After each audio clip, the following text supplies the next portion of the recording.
नमस्कार दोस्तों, stock market studies में फिर से एक बार आपको स्वागत है। तो आज यहाँ पे मैं बात करूँगा बहुत एक इम्पोर्टेंट कंपनी के बारे में। इम्पोर्टेंस क्यों है? क्योंकि इंडिया का सेकंड लार्जेस्ट कंपनी है और इस कंपनी के बारे में क्यों बात करूँगा? क्योंकि कंपनी ने एक बहुत बड़ा सिर्फ़ एक नहीं 2 बड़ा गुड न्यूज़ देने वाला है। मतलब गुड न्यूज़ दे चुके हैं और इस गुड न्यूज़ के बेसिस से जितने सारे शेयर होल्डर हैं, देखिए जितने सारे लोग इन्वेस्टमेंट करके रखे हैं, तो उसके लिए तो बहुत बड़ा एक फ़ायदा होगा और बहुत बड़ा एक अच्छा खासा मतलब फ़ायदेमंद का सौदा होगा। क्योंकि मैं इसी कंपनी के बारे में बात करूँगा जिसका नाम है आईओसी, इंडियन ऑयल कॉर्पोरेशन। तो इंडियन ऑयल कॉर्पोरेशन इंडिया का second largest oil refinery company है।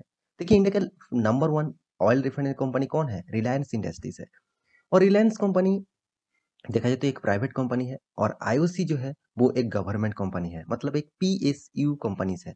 तो आज मैं बात करूँगा इस कंपनी के बहुत बड़ा इम्पोर्टेंट 2 पॉइंट्स के ऊपर एंड इस कंपनी के फ्यूचर के ऊपर, तो वीडियो को पूरा लास्ट तक देखिएगा। मैं बहुत सारा इन्फॉर्मेशन आपके लिए कलेक्ट करके लेके आया हूँ, तो वीडियो को लास्ट तक ज़रूर देखिएगा और अभी तक आपने इस चैनल को सब्सक्राइब नहीं किया तो ज़रूर सब्सक्राइब कर लीजिएगा। क्योंकि आपको डेली बेसिस अ, मतलब स्टॉक मार्केट इन्फॉर्मेशन, अपडेट्स, आईपीओज़ इस तरीके से बहुत सारी जानकारी पाना है, तो इस चैनल में ज़रूर बने रहिए। तो चलो देख लेते हैं एक-एक करके सारे डिटेल्स। तो सबसे पहले मैं कंपनी के मतलब जो इम्पोर्टेंस पॉइंट्स है, मतलब जो सबके मतलब जो थंबनेल आपने देखे हुए, कंपनी जो गुड न्यूज़ दिया है, उसके ऊपर सबसे पहले बात कर लेता हूँ। तो यहाँ पे मैं न्यूज़ मतलब कंपनी के बीएसई के वेबसाइट के ऊपर से इस डेटा को आपके सामने निकल के लेके आया हूँ। तो डेटा कौन-सा है? वो न्यूज़ कौन-सा है? चलो, कौन-सा कंपनी है आप देख सकते हैं, इंडियन ऑयल कॉर्पोरेशन लिमिटेड। तो आईओसीएल के बारे में आज बात करूँगा। कंपनी ने जो 2 गुड न्यूज़ दिया है, जो पहले गुड न्यूज़ है, आप यहाँ पे देख सकते हैं, outcome of the board meetings. Company ने पिछले दिनों में बोर्ड मीटिंग्स हुआ था और बोर्ड मीटिंग्स के माध्यम से आउटकम यहाँ पे हो चुके हैं। कौन-सा आउटकम? देखिए कंपनी फिर से एक बार बोनस देने का अनाउंसमेंट कर चुके हैं। ऑलमोस्ट कंपनी 3-3 बार बोनस दे चुके हैं, ऑलमोस्ट दे चुके हैं 3 बार। वो बोनस कितना था? 1:1 रेशियो का। तो 1:1 रेशियो का बोनस कंपनी दे चुके थे। अभी वही कंपनी 1:2 रेशियो का बोनस देने वाला है। तो फिर से एक बार बोनस यहाँ पे इश्यू होने वाला है और वो भी इस बार 1:2 रेशियो का। और पहले जो 3 बार बोनस दिया था कंपनी, 1:1 का बोनस दिया था। मतलब 1 के बदले 1 शेयर आपको मिलेगा। यहाँ पे 1 के बदले 2 शेयर आपको मिलने वाला है। तो एक बहुत बड़ा अपडेट्स है। देखिए, इस अपडेट को देखकर आप निवेश करेंगे कि नहीं करेंगे वो तो बात की बात है। मगर देखिए यहाँ पे बोर्ड मीटिंग के माध्यम से इस डेटा को पब्लिश किया गया है। अभी बहुत सारा मतलब फॉर्मेलिटीज़ होते हैं, जैसे जितने सारे इसका शेयर होल्डर है, उसको इस प्रपोज़ल को लिए मतलब लेटर भेजेगा। वो अगर वोटिंग होगा, तो वोटिंग के माध्यम से अगर अ, डिसीज़न होगा कि हाँ, चलो ज़्यादातर वोट दिया है कि बोनस देना चाहिए, तब बोनस मिलेगा, नहीं तो बोनस कैंसल भी हो सकते हैं।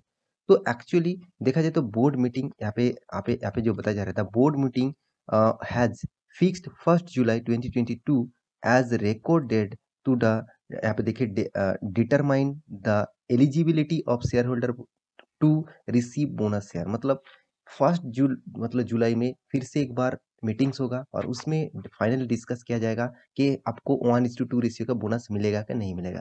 तो मुझे लगता है देखिए, मिलेगा कि नहीं मिलेगा वो तो बात की बात है। मगर एक बार अनाउंसमेंट बोर्ड ने अप्रूवल कर दिया, तो सोच लीजिए जितने सारे शेयर होल्डर है वो तो अप्रूवल कर ही देंगे। तो आप समझ लीजिए इस कंपनी के ऊपर आपको कितना शानदार एक बोनस इश्यू मिलने वाले हैं। तो देखिए बोनस आपको किसी भी लेवल में मिले, तो अगर कंपनी ठीक-ठाक नहीं है, अगर कंपनी ठीक परफॉर्मेंस नहीं कर रहा है, तो उसमें बोनस लेने का क्या फ़ायदा?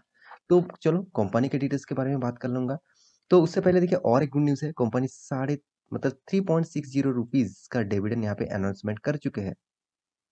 तो देखिए कंपनी के फर्स्ट शेयर होल्डर में यहाँ पे देखिए फाइनल डिविडेंड कंपनी अनाउंसमेंट कर चुके हैं कि 3.60% का कंपनी डिविडेंड देने वाला है। और यहाँ पे कंपनी का जो फाइनल डिविडेंड होगा, वो इसी के बेसिस से कंपनी आपको देने वाला है। तो मेरे हिसाब से 2 बहुत बड़ा गुड न्यूज़ यहाँ पे आ चुके हैं। और क्या इस कंपनी ने रिज़ल्ट अच्छा किया, जिसके बेसिस से कंपनी गुड न्यूज़ दे रहा है? चलो वो भी देख लेते हैं। तो देखिए कंपनी का रिज़ल्ट पिछले दिनों में पब्लिश किया गया था, तो टोटल इनकम के बारे में बात करूँ, तो यहाँ पे चलो मैं हाँ, ठीक है, अभी देखिए करोड़ों में फिगर है, तो चलो कोई बात नहीं, बोलने में अच्छा होगा क्योंकि बहुत सारे लोगों ने कमेंट भी करते रहे, सर आप तो फिगर बता देते हैं वो करोड़ में है, लाखों में है, मिलियंस में, कौन-सा में है? तो देखिए मैं सर आपको मैं एक ही चीज़ कहूँगा सर और मैडम जितने सारे लोग मुझे मेरे वीडियो देखते हैं, मैं एक ही चीज़ कहूँगा आप फिगर देख के ही आपको एक अंदाज़ा लग जाएगा कि एक्चुअली कंपनी कौन-सा दिशा में जा रहा है। वो करोड़ में हो, मिलियन में हो, कुछ भी हो, लाखों में हो, कुछ भी हो, आपको डेटा से ही पता चलेगा कि एक्चुअली कंपनी में क्या हो रहा है। तो देखिए चलो इस कंपनी में क्या हुआ, चलो वो भी देख लेते हैं। टोटल इनकम के बारे में बात करें तो 2,07,000 करोड़, जो पहले था 1,98,000 करोड़, जो उससे पिछले सालों में क्या था 1,64,000 करोड़। इसका मतलब ईयर ऑफ ईयर बेसिस कितना जंप हुआ आप देख सकते हैं और क्वार्टर ऑफ क्वार्टर बेसिस भी कितना जंप हुआ, वो भी आप देख सकते हैं। तो अच्छा शानदार परफॉर्मेंस हुआ। अभी देखने तो है टोटल एक्सपेंस के, तो टोटल एक्सपेंस के बारे में बात करूँ, तो देखिए 1099 सॉरी 1,99,000 जो पहले था 1,91,000 जो पिछले साल में था 1,51,3,000। तो अच्छा खासा एक्सपेंस को कंट्रोल किया कंपनी। अभी प्रॉफिट कितना किया वो देख लीजिए। तो नेट प्रॉफिट के बारे में बात करूँ, तो net profit for the period 6,021 crore का, जो पहले था 5,086 करोड़ का, सॉरी 5,860 करोड़ का, जो पिछले साल में था 8,700 करोड़ का। यही से ही कुछ नजरिया चेंज हो गया। कंपनी इनकम तो अच्छा किया था मगर ईयर ऑफ ईयर को बीट नहीं कर पाया और साथ ही साथ क्वार्टर ऑफ क्वार्टर को शानदार बीट किया। तो आप कहेंगे सर कंपनी का रिजल्ट तो उतना खास नहीं हुआ पिछले सालों से, तो फिर भी कंपनी डिविडेंड क्यों अनाउंसमेंट किया, बोनस क्यों अनाउंसमेंट किया? देखिए ये सबसे पहली बात आप एक बात सोच लीजिए, एक गवर्नमेंट कंपनी है। गवर्नमेंट कंपनी में आपको कुछ मिले ना मिले, डिविडेंड कंटिन्यू मिलेगा, साथ ही साथ बोनस और बायबैक जैसा चीज आपको देखने को मिलेगा ही मिलेगा। क्योंकि देखिए गवर्नमेंट हमेशा उस कंपनी के ऊपर ज्यादा से ज्यादा निवेशक रहे, तो उसके लिए वो डिविडेंड कंटिन्यू देते रहते हैं। देखिए डिविडेंड दो कारण के बेसिस से दिया जाता है। एक कंपनी का प्रॉफिट अच्छा खासा होने के लिए कंपनी अनाउंसमेंट करते हैं। दूसरा कंपनी के ऊपर टिके रहने के लिए, मतलब इन्वेस्टर उस कंपनी को माल नया बेचे, इसके लिए वो उसके ऊपर डिविडेंड देते रहते हैं। तो ये दोनों चीज आपको कंपेयर करना चाहिए। आप इस बात को भी आपको ध्यान में रखना चाहिए कि आप कौन सा ट्रैक में जा रहे हैं और कौन सा ट्रैक में आपको फंसाया जा रहा है। तो क्या इस कंपनी के ऊपर निवेश किया जाए, क्या इस कंपनी के ऊपर कंटिन्यू किया जाए? तो चलो कुछ इन्फॉर्मेशन मैं आपको दिखा देता हूँ। तो सबसे पहले जो इन्फॉर्मेशन है इस कंपनी का बिजनेस डिवीजन, कौन सा डिवीजन से कंपनी का बिजनेस चल रहा है वो तो आपको देखना चाहिए ना। वो फ्यूचर ओरिएंटेड है कि नहीं है, चलो वो भी देख लेते हैं।